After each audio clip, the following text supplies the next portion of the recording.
আসসালামু আলাইকুম।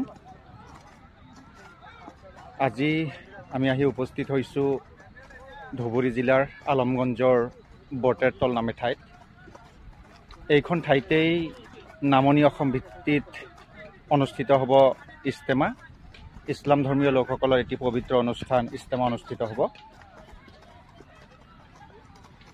আগন্তুক ডিচেম্বৰ মাহৰ 21, 22 আৰু 23 তাৰিখে এইখন ঠাইতেই অনুষ্ঠিত হ'ব ইজতেমাখন। এই ইজতেমাৰ কাম কৰাৰ বাবে অসমৰ বিভিন্ন প্ৰান্তৰ পৰা দিনে নিশাই হেজাৰ হেজাৰ লোক আহি ইতিমধ্যে কাম কৰি আছে। প্ৰায় বাঁহৰ কাম প্ৰায় শেষেই পালে, এতিয়া তিৰপালৰ কাম আৰম্ভ হ'ব। আমি কোকৰাঝাৰ জিলাৰ পৰা আহিছোঁ।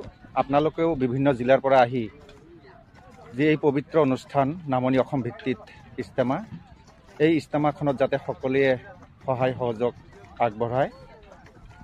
এইখন আমাৰ অসমৰ মান সন্মানৰ কথা, যাতে আমি সকলোমে এই অনুষ্ঠানখন মহান আল্লাই অনুষ্ঠিত কৰাৰ তৌফিক দান কৰে। আমি সকলোৱে দিনে নিশাই আহি যাতে ইয়াত কাম কৰোঁ।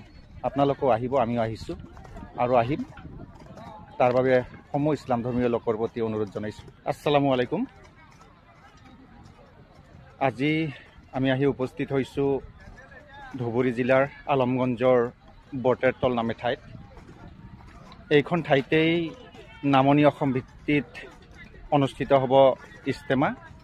ইছলাম ধৰ্মীয় লোকসকলৰ এটি পবিত্ৰ অনুষ্ঠান ইজতেমা অনুষ্ঠিত হ'ব। আগন্তুক ডিচেম্বৰ মাহৰ 21, 22 আৰু 23 তাৰিখে এইখন ঠাইতেই অনুষ্ঠিত হ'ব ইজতেমাখন। এই ইজতেমাৰ কাম কৰাৰ বাবে অসমৰ